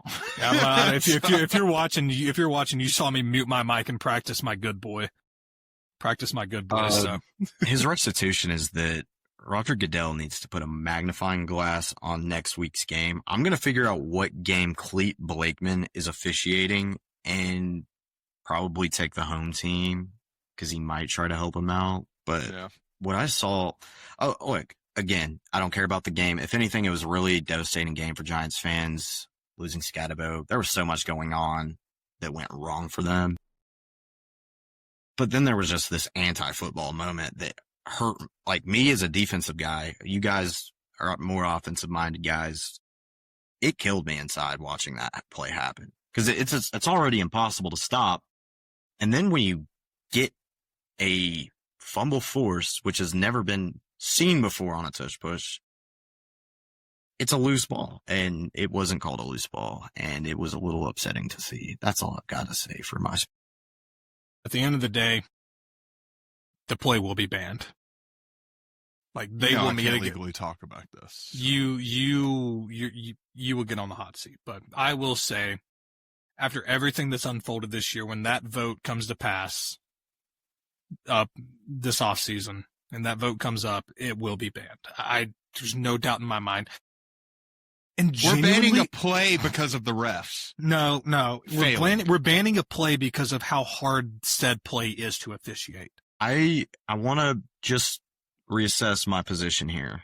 I am not in favor of banning the tush push. I am in favor of getting better referees for these Eagles games because there was no whistle and there was a loose ball with no knee down. And then there was a whistle and then there was forward progress, and it was really fishy. So Cleat Blakeman, you're the head official. You have got to make the right call here. And we just need some accountability in this league. The tush push is a good play. The O-line on the Philadelphia Eagles is as tough as they come. They have a quarterback that squats 600 pounds. Nobody in the league has that. And that was going to be kind of what I said too, is Philly doesn't even need the push part of that play, right? Philly could line up Jalen Hurts at quarterback with no help behind him, and he could get in behind that offensive line and push that offensive line himself. If they do that, there's no debate. There's no, it's a standard quarterback. And then you add Quadzilla Saquon pushing behind him. That's insane, bro. Think of how much power that is pushing. That's what I'm saying. That's insane. That's crazy. The play inherently is a quarterback sneak. So they're not banning the play. They're just banning the pushing of the quarterback from behind during a quarterback sneak, which I don't think. That is a good point, though. That is a good point, Mal. If the issue is it's hard to officiate, how is it different from a quarterback sneak? If that's their grounds for banning it, how is it different? Because you lose the quarterback easily visually on a QB sneak, 9 times out of 10. So if that's their grounds for banning it, then they have to ban the quarterback sneak. Yeah, and I mean, it's such a hairy situation because it is a quarterback sneak. Another I mean, there's nothing. Oh my gosh. I mean, you have to love quarterback sneaks. It's one of the most football plays there is, other than a fullback dive. I think that's the only thing that's more football. But yeah, it's a little bit shitty. It's tough.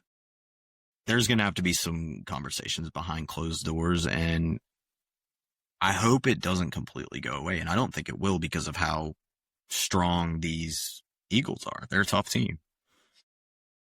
But I do want to throw in one more funny nugget that I thought about from last week's NFL that we did not cover. But what do you think that rookie defensive tackle was thinking for the Minnesota Vikings whenever they put him flat on the ground? Yeah. Did you see that one tush push instance in that game? He was probably thinking, I'm going to look like Flat Stanley after this. Dude, what are you thinking in the meeting room on Tuesday when they're like, all right, here's what you're going to do to stop the tush push? And I'm going to die. You want me to sacrifice my life to stop this play? It's like, yes. That's basically what you got to do. We did pay you millions of dollars. So yes, we're going to ask you to lay your life down. You know who I think could stop the tush push? There's only one player I think that could stop the tush push. That's Cam Scatterbo. No, Cam Scatterbo. You got to put Cam Scatterbo. Well, not now. I mean, did you guys see what Big Dom did? No. Big Dom after Scatterbo got, is it Scatterbo or Scatterboo? I've heard them. They say Scatterboo on TV. Scatterbo. Big Dom took him cheesesteaks and wings to his hospital room after the game. Shout out Big Dom. God, we love Big Dom. Respect. Big Dom rocks. And that's another reason I hate Philadelphia with a passion. I don't think it's any secret that I do not like the city of Philadelphia. But damn, it is hard. It is hard to hate the Eagles. as much as I hate, they're fun, dude. They're fun. I know, and that's what I hate. I mean, they draft Georgia players, Philadelphia Bull Tide. Hey, basically, and then to cap it all off, you got a big Dom on the sidelines just causing havoc. Who has quite literally, he's just a big Italian guy they just hired to sit on the sideline. He has no role really. Like, he's just there. Like, you know, it's like, oh, who's this guy? You know, a quality control assistant for the offense coordinator. Oh, who's this guy? Quarterback coach. Who's that guy? Oh, that's just Big Dom. That's just Big Dom. That's just Big Dom. Like, just got a chain. Like, he's just like, yeah, you know? Yeah. And that makes it so hard to hate the Philadelphia Eagles. Like, I love them. God, I mean, because the Braves come first. And for that reason, I will always hate the Phillies. I will say, I think, and I probably have said this before in the podcast, I think the Philadelphia Eagles and the Tennessee Volunteers are sister teams. There's a lot that we both do that it's weird. And I didn't really realize this. Me and my wife went to the Chiefs-Eagles Super Bowl in Phoenix a few years back, and that's my only Eagles game I've ever been to is the Super Bowl. I'm trying to get to the bank at some point, maybe this season, maybe next season, but or Lincoln, the Link. Yeah, I was about to say the bank's the baseball, Citizens. the Link. I'm gonna get my throat. The bank's slit pretty for cool one. too. You should. The bank's yeah. pretty. I have been to the bank a few times. I've been to the Link for a Luke Combs concert, but not a football game. I got to get for a football game. But just singing the Fly Eagles Fly, like the singing, so the Fly Eagles Fly and Rocky Top, both are just songs that get sung in the stadium 24/7. Fans are considered assholes by pretty much everybody, everywhere. And just the fans. I think it's the fans and the songs and I don't know, they just give the same energy to me. And I think that's why I like them so much. It's easy for me to slip into it. But yeah. I mean, it is Halloween. You put on your Philly costume. I had a Kelly Green shirt on all day yesterday. I did not wear Titans, not once. I mean, I'm good with it. Now the sacrilegious part came whenever I saw you in a Phillies jersey. They were not playing the Braves. I don't care. I don't care. That is sacrilegious. What am I supposed to wear? A neutral, plain white T-shirt. Well, if it makes you feel any better, I almost got jumped because somebody asked me something, and I said, I'm a Braves fan. I'm not even, well, I say that loosely. I was like, I don't know. I'm just kind of here. I was like, I'm just kind of existing. I'm with our family. It's almost like wearing a bulletproof vest. It's all I'll give you that. I'll honestly give you that. It's just like, protection, you just got to fit in. You just got to blend in. I do want to go to a Braves Phillies series in the bank though. That would, bro, it's crazy. The amount of, you can't even go to the pisser, bro, without people trying to assault you. It's crazy. There was one guy who said we were walking into the game. This was a Braves Phillies game at the bank. And, he's like, why are you even here? He's like, what are you even doing here? And I looked at him dead in the face and said, to do what we always do. And this is back when the Braves were good. And I said, spank you, have a few beers and go home. And then we ended up winning like 15-0. It was the most electric thing ever. He probably thought you were like I don't even know. Yeah, exactly. This guy, But okay, let's get back on track here. Let's go talk about college football this next week. First game on the slate is Penn State, Ohio State. I mean, this is the first. I mean, do you want to call it a test? I mean, it's not really a test. I mean, this is like if the test was, please write your name on this piece of paper. That's what it is. This is like the PSAT. It doesn't mean shit. But it's easier than the PSAT. Oh yeah, 100%. But I mean, you can go out there and bomb the PSAT and have no consequences. Is this like a learner's permit test? I think it's really interesting that this spread as of this moment is -20.5. We saw Ohio State go on the road at Illinois. Correct me if I'm wrong. I think that game was in Champaign. Yeah, it was. And it was closed at -15 in favor of Ohio State. And this is only 20.5. Like, we're not a sports betting advocate podcast. What's that? I'm raising my hand. Sorry, you just jogged my memory, and I completely forgot to talk about this weeks ago. That you're speaking of the Illinois Ohio State game. Luke Altmaier with possibly the worst quote that's trying to get people fired up quote of all time before that game. I think he said they have to come here to our home. That was it. that was his entire quote. I remember reading, I think Fox or Big New Kickoff posted that. I was like, that's quite literally the worst quote I've ever heard before a big game. Yes, that's Luke, you are right. They do have to come. Yes, you are right, Luke. They that are is contractually obligated to show up for this game. Yes, that is true. But carry on. Sorry. So Ohio State, we kind of touched on this in the recap, but they have not really been tested. I mean, they had a piss poor Texas team that just hasn't been able to put it together this year and only beat them 14-7 at home, might I add, in the big bad shoe. Ooh, I'm going to take my shoe off and wave it around in the air. You know, they do that, right? Before every kickoff, they take their shoes off. Yeah. Not freaking. I don't like Ohio State. I think the Toronto Blue Jays do that too. Do they? Or no, it was the Mariners. But yeah, so, why. And then you look and their next toughest game is Illinois, who got exposed again this past weekend. We didn't talk about that game, but Illinois got exposed again. And that's their next toughest game. And then if you look on their schedule, Penn State, Purdue, UCLA, Rutgers, Michigan. If they lose that Michigan game, it's just hard to look at this team and go. Now, can you tell me what their strength of schedule is in the country real quick? Yes. We'll kind of move on here real quickly because I don't think there's too much to say about this game. We already kind of talked about Vandy at Texas. I'm pulling for Vandy as much as that may shock some people, only because I want to knock them off the podium. Elkins, what's your take on this Vanderbilt Texas game? I'm going to say that Arch Manning is going to have to show up to work on Saturday for the first time. Off a great week, too. It's up to him to win this game. He did bounce back well against Mississippi State, but Vanderbilt is much better than Mississippi State. They're at home. Mal's got it. So I am on team rankings right now. I think all three of us agree that team rankings is a reliable source to get information. Reliable enough, yeah. I am NCAA college football strength of schedule rankings.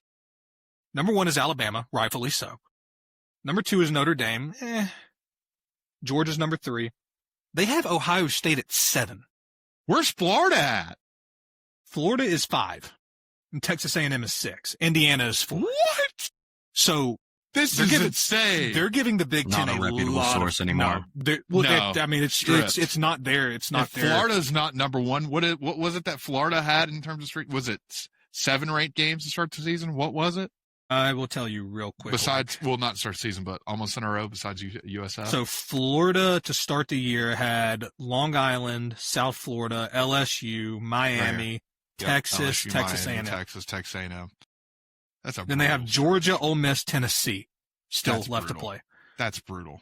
I will say though, Alabama, the back half. I mean, but I do understand the Alabama because I mean you've got Florida, I get Alabama. Yeah, I mean Georgia, Vandy, Missouri, Tennessee, LSU, Oklahoma, and then Auburn. So still a pretty on the wild. That's wild. But Ohio State at 7, man. I mean, I don't know how these are determined, so I'm not going to go too deep into it, but it just feels like that schedule is not the 7th hardest schedule. That might have been preseason. No, this is like updated. It 10-27-25. It could factor in the way they're beating these teams. They have not stressed out at one point this season. Then why would they be 7? Wouldn't their strength, if they're beating these teams that bad? That's what I'm saying. But wouldn't their strength of schedule be worse? Exactly. I think it's an inverse relationship there. Well, I mean, I think trying to make a graph. What Elkins is saying is the teams they're playing are not going to change in their like strength rating. But if a team is right here on the strength rating and you beat the shit out of them, then that makes you look even better. Because this is a strength of record. Because Bama beat Vandy by 16, who's, I guess, considered a really tough team. I don't know. Tennessee's also a tough team, beat by 17. So I can see why Bama's won on that metric, but I think I'm not surprised by Bama being number one. No, it's either them or Florida. We did lose to Florida State, who's I think probably in the 30s on the strength of schedule. We can go on and on about that, but the game's got to be played. So the College Football Power Ranking Index for ESPN on the resume side, not the FPI side. FPI side is I don't know what the hell's going on there. Has Texas A&M with the number 1 strength of record. Indiana with the number 2 strength of record, and then Ohio State with the number 3 strength of record. So it has to be what Elkin said, where they're just valuing the Big Ten at this level, which the Big Ten very well could be good. I mean, the SEC, we always do this shit where we're like, the Big Ten's awful, and then we just get absolutely shit rocked in the postseason and bowl season, and we're just like... We're undefeated in hypotheticals, so I don't get what they're saying. Isn't that so fun, though? We can just be like, yeah, we're the SEC. Yeah, I mean, with absolutely nothing to back it up. All right, boys, I'm gonna give y'all each a guess to guess the number 5 strength of record team according to ESPN Power Index. One guess. One guess. Right. Can you rate us the top 4? Texas A&M 1, Indiana 2, Ohio State 3, Alabama 4. I'll give you a hint. It's a West Coast team. Is it UCLA? No. USC? No. That's 2 guesses. Elkins? Oregon? No. BYU. Well, that's not West Coast. Sort of, but not really. Utah is not the coast? It's not the coast. I mean, I meant West. You know what I mean? Like, yeah. You should just said. If I'd have said West, you wouldn't have guessed BYU anyways. Let's be real here. That's true. And then the dogs are behind them. All right, let's get back into this. Matt, what is in our schedule here? You put WLOCP. What does that mean? That is the world's largest outdoor cocktail party there, sir. Okay. That is the Georgia-Florida football game. I know what that is. I didn't know there was a... Well, you don't know this. For it. Yeah. So it's the world's largest outdoor cocktail party. I know I've never heard of that. I've never heard of the WLOCP. It sounds like I just got in trouble at work and I'm going to have to watch this freaking training video. No, I just wrote that down because I knew what it meant. Okay. Well, I'm glad that you know what it meant. But go ahead, talk about it. I mean, same, tells us all the time. Georgia's going to come out, probably look like dog shit in the first half. Offense is going to do whatever it takes. Defense is going to hunker down in the second half, and Georgia's going to win the football game. Might not be pretty. Georgia's going to get a win. I mean, at this point, I'm just spinning wheels trying to predict what the hell Kirby Smart and Glenn Schumann and Mike Bobo is going to do at this point. I just come out expecting the worst in the first half, and then knowing good and damn well they're going to get it together at halftime. I agree. I don't think this game needs too much love. However, I think we're either going to see the first or second best performance from Florida this season. And if it's the second best performance, it's not going to be good enough. Georgia will roll. If it's their best performance of the season, we don't know how good Florida could be, and they could hang in there. But they're not winning this game. The second half will be a tale as told as time, just as you were mentioning. Yeah, I mean, it's one of those, like, and I don't ever want to discredit Florida because I have given them a lot of credit on this show. I had said how good I think Florida's defense is, and truly, I think this is Georgia's second real or third real defensive test. I guess Alabama's the first, but then Auburn had a really good defense too that really shut Georgia down. So I will be interested to see how Mike Bobo, with a week of preparation to game plan this, comes out how he calls this game. Because if he calls this game the way they called the Ole Miss game and just kind of let Gunnar Stockton go out there and do Gunnar Stockton things, Georgia's going to put up a lot of points. I genuinely don't think there's a defense that can stop that offense when they are running at full capacity. I mean, the wide receiver room is stacked with talent. Zach Branch, Dylan Bell, RIP Colby Young, but Nitro Tuggle. I mean, the wide receiver room is stacked. We've got 2 of the best tight ends in the nation. The offensive line's been banged up, but damn it, this makeshift offensive line has put it together. So I really think Georgia has a top 5 offense, which is wild to say. It's just going to come down to execution and play calling. Fair. Yeah. Defensively, I don't know what the hell. Defensively, I don't know what the hell we're doing. I don't think it'll be. I think it's kind of what Elkin said. I think he hit it right on the spot there. Ole Miss versus South Carolina. Ole Miss is going to put belt to ass. I agree. I did want to touch on one game, and it's at the same time of this Georgia-Florida game, and not to cut you off, Ole Miss is going to roll South Carolina. Yeah, I mean, we dug the grave for South Carolina this weekend. Alabama did. Ole Miss is going to put them to rest for the year, and it might be putting Shane Beamer's coaching tenure to rest at South Carolina. well, I mean, we all played football. We know getting up for a game like that, coming so close to winning that game, the next week, it is so hard to get yourself back up, and especially, they're going to Ole Miss. They're going to Oxford, right? Mm-hmm. Especially going to, now Oxford isn't this crazy place to play, but just getting on the road, having to go face a potent offense like this, because this is a very good Ole Miss offense. Trinidad Chambliss is a dog. I mean, straight up dog. And I don't see any world where USC keeps this anywhere close. I wanted to hear y'all's opinion on this game, though, and I was just about to get into it. It kicks off the same time as this Georgia-Florida game. It's Maryland hosting Indiana, and I've given this Maryland squad a lot of love on this podcast this season. I wanted them as my good boy pick, but I'm just curious, where do you guys think they match up here? They're one of those teams where it's the record does not show you what type of team they are. I think offensively they're very exciting.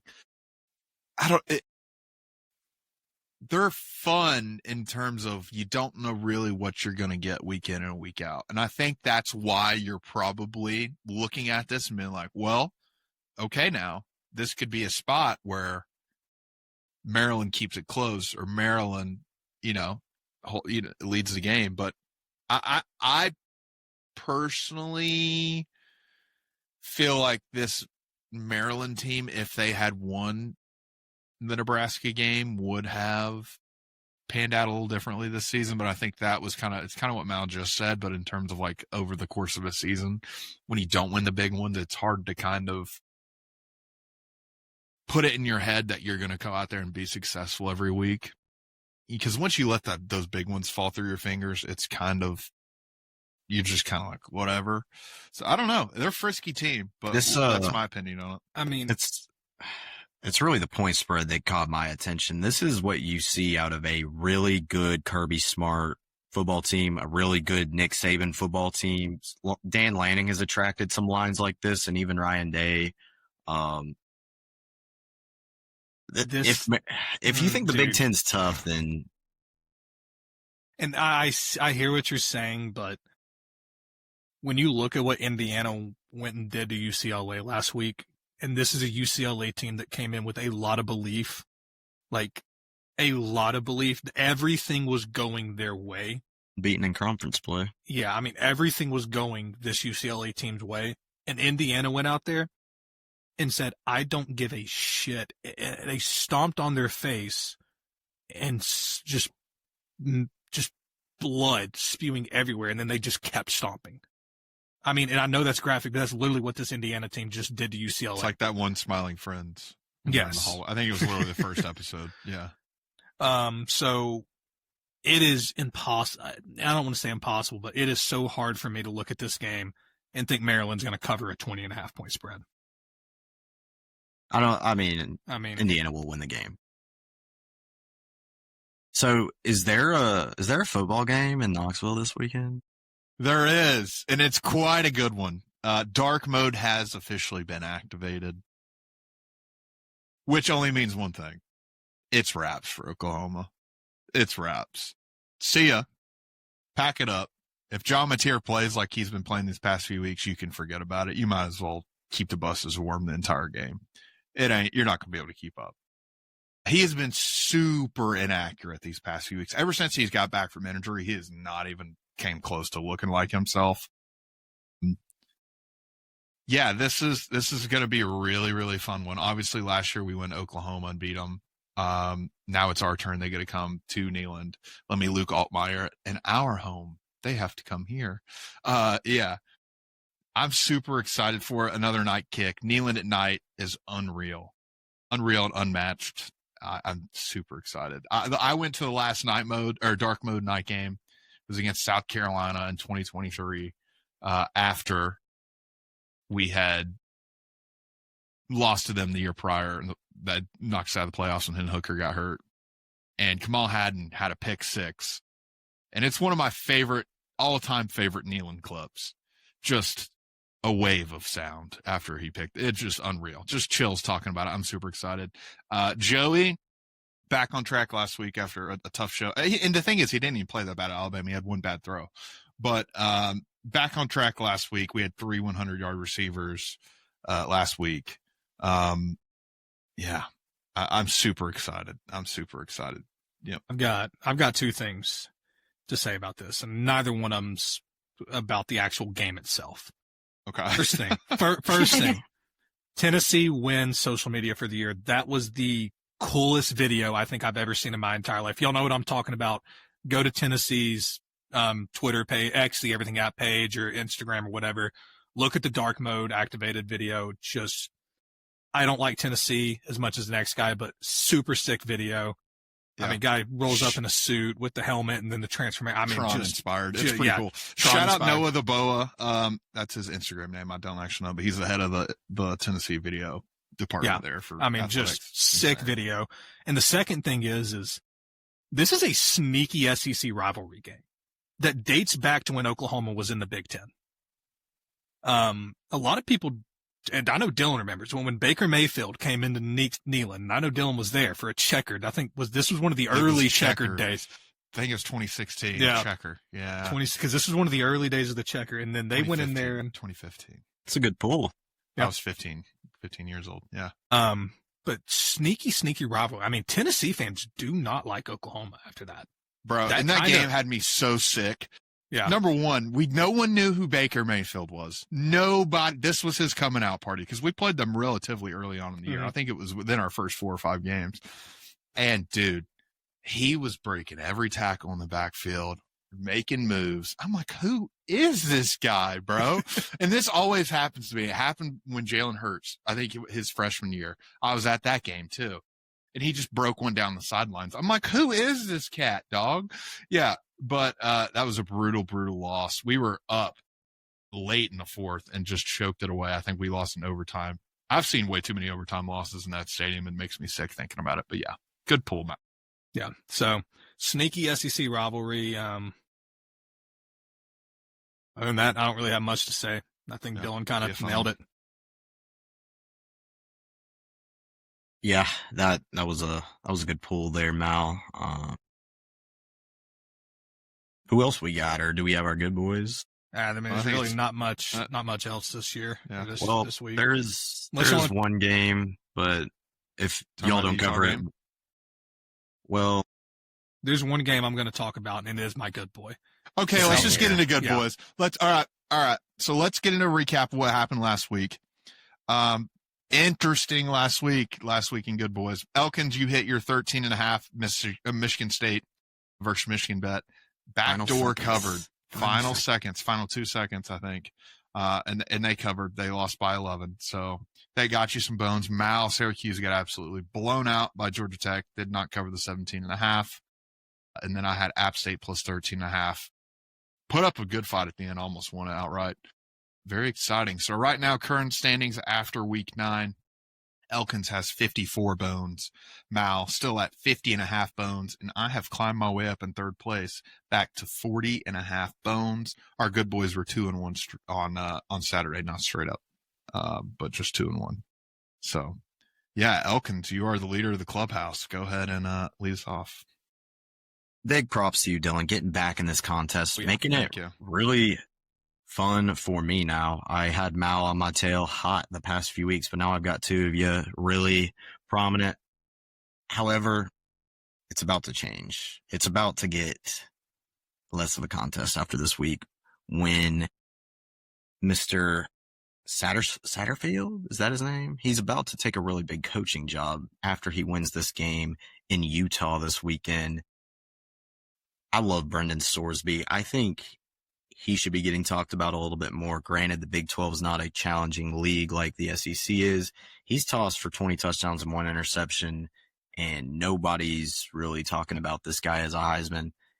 If he goes and gets this win on the road, you better start talking about him. And I love these 9.5 numbers. I stay glued to him. I've been on him all year. Cincinnati plus 9.5 is really good juice. And I think they could win this game. I like it. Cincinnati, 9.5. Ooh, I like it. Yeah, there we go, Bob. There we go. There we go. All right, well, let's hear it. VV, I will be taking my pick to what I feel like is one of the best 1-7 football teams in the nation, while simultaneously being one of the worst 1-7 football teams in the nation. I will be taking Boston College plus 29.5 against the Notre Dame Fighting Irish. VV. Okay, is that good enough? Can I kind of get keep into going. my... Keep going. Okay, but I don't know how to explain it, but at the start of the year... College's quarterback. I was going to get there. You've interrupted me. If there's one thing we know about the French, it says we do not like to be... I kind of went German there for a second. The Americans always interrupt the French. Yeah, I mean, I took a little bit of a German class over the summer, and, you know, I ended up getting a little German there. I'm not going to lie. Let's go. He's my number one pick. VV, Grayson James is the quarterback for Boston College. All right. That is, I was going to get there, but you couldn't have forced my hand. They started off the year with some hype behind them. They were favored in 3 of their first 4 games. And then they went and got blown out by Pitt, Clemson, and UConn. Last week on the back of Grayson James, they turned it around.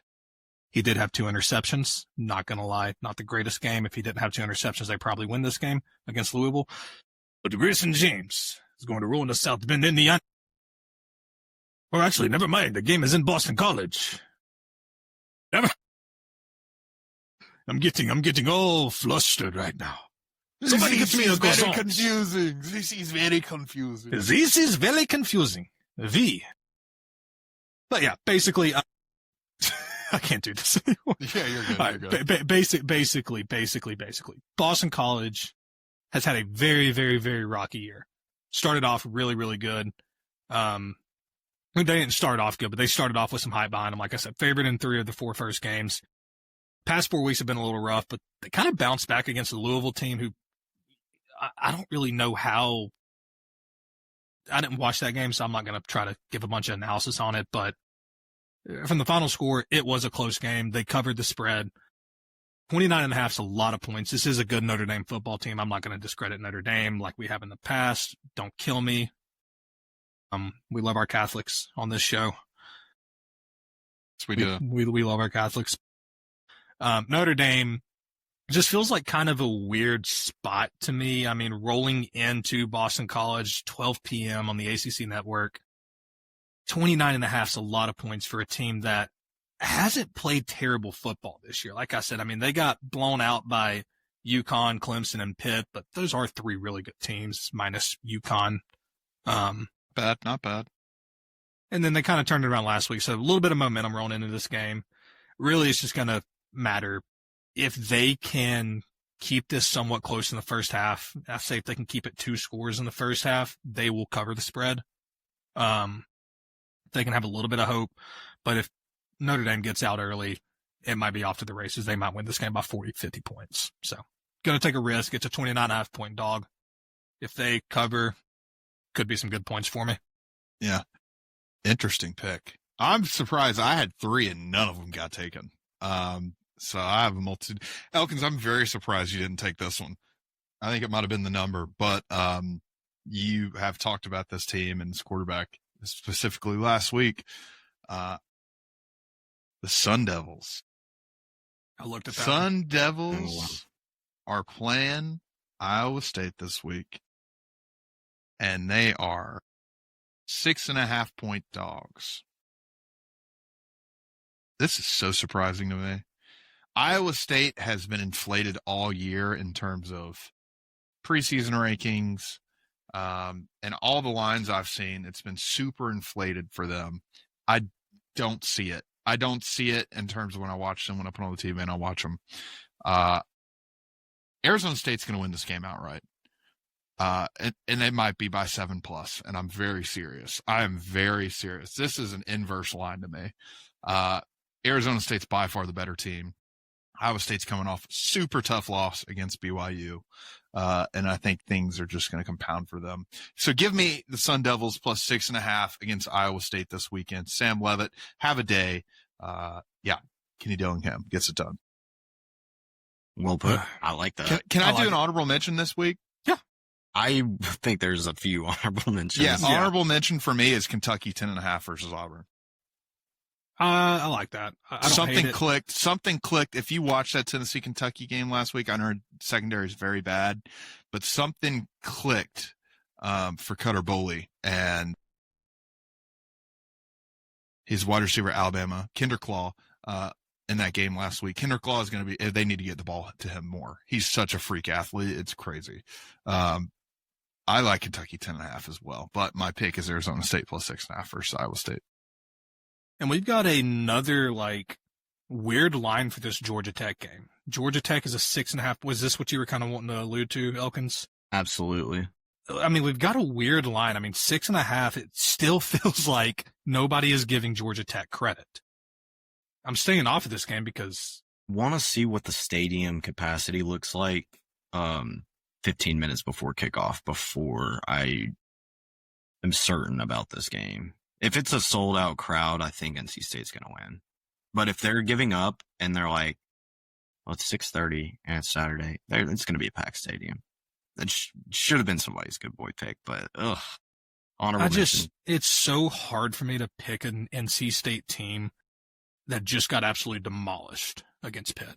I mean, it's very hard. That was another one on my card was Stanford plus 15.5. I was going to mention Stanford as well. I mean, there's a lot of really, really good games this week. Games this weekend. The Cornhuskers. That was another one too. Yep. But other than that, I mean, and this Nebraska USC line's interesting as well at 6.5 as well. So, games being played in Nebraska. I just don't think Nebraska's got it, honestly. I just don't think they have that factor that Matt rules heads in Happy Valley. You don't believe in Patrick Mahomes? Come on. Now, here's a guy that can imitate Patrick Mahomes with the best of them. See, that was good. Chris Collinsworth. I can do it, Chris. You might do it, Chris Collinsworth. Can you do a Chris Collinsworth French accent? No, here's a guy. Here's a guy that can impersonate Chris Collinsworth talking about Patrick Mahomes. VV. Thank you, Mal. You've been a good sport about that the whole episode. You're welcome. All right, let's wrap this episode up. We're going to get into our iconic blurby derby here. Boys, who won last week? Me. Remember I talked about Mal? Big Chapstick. You did, that's right. Still, that's all right. my homies hate Big Chapstick. That's right. Let me turn this music down. I hate this freaking crap. All right, let's look at these horses. I got some stars, a lot of pink going on mine. Or actually, Cole. I guess, Elkins, that was supposed to be you. I don't know why I wrote Cole. Whoops. Elkins, this is you. Dylan, this is me. Mal, this is you, some checkerboard. I'm all over the place. Let's just go ahead and do it. What are we even doing? 3, 2, 1. They're off. Dead heat right now. Mal's lagging a little bit behind. I'm taking the lead a little bit. Anybody's. Mal's still in last. Elkins is falling to the back. Anybody's you got race. some spots to you too. That's a pretty horse you got right Yeah, there. that is a nice gorgeous horse. 8 thoroughbred seconds, racing 7 horse. seconds, 6 seconds, Is 5 Elkins seconds. gonna make a 5 push? seconds. There he There's comes. There the he push comes. from the rear. There's And Elkins. somebody Cole. give Elkins. There you go. All right. Well, Elkins, what do you got for us? Timer Do ready. you have the timer? I don't know if my camera flips or not, but I can do the timer. Here we go. In 5. Actually, we're going to do it like this. 5. I'm going to go ahead and just start talking. 4, 3, 2, 1, go. All right. I mentioned last week, you want to be happy about results, be happy about results. If you want to be happy about the process, there's not much to be happy about. However, the process is starting to show itself through this weekend for Alabama football. There is so much in store for this team, and the fact that they fought and got a dub on the backs of this defense was very impressive. And at the end of the day, there's a lot of people talking like, it's South Carolina. What are you doing? You shouldn't be playing around with them. This should have been an easy win for the Tide. You know what? I don't care. We won the game, and a win is a win in the SEC on the road, and it doesn't get much better than that. So I'm beyond happy for this team and these players. They get to rest, and it's a much-needed rest as they're going to be facing these Tigers who don't care about us or you or what you look like. So roll Tide. Keep being great. Love you, boys. Yeah. Oh, gosh, man, why did you get do it out. that? That's terrible. That's the worst sound ever. I hate you for doing that. All right. Thank you, everybody, for listening to another episode of the Pass Club. We appreciate it so much. While you're here, like and subscribe, and follow us on all socials at the Pass Club Pod. It helped us out tremendously. We have loved interacting with you guys. If you want to be a part of ball calls going forward, just individually message the Pass Club Pod account or either one of us directly, and we will get you to it. But thanks again. We appreciate it so much, and we will see you next week.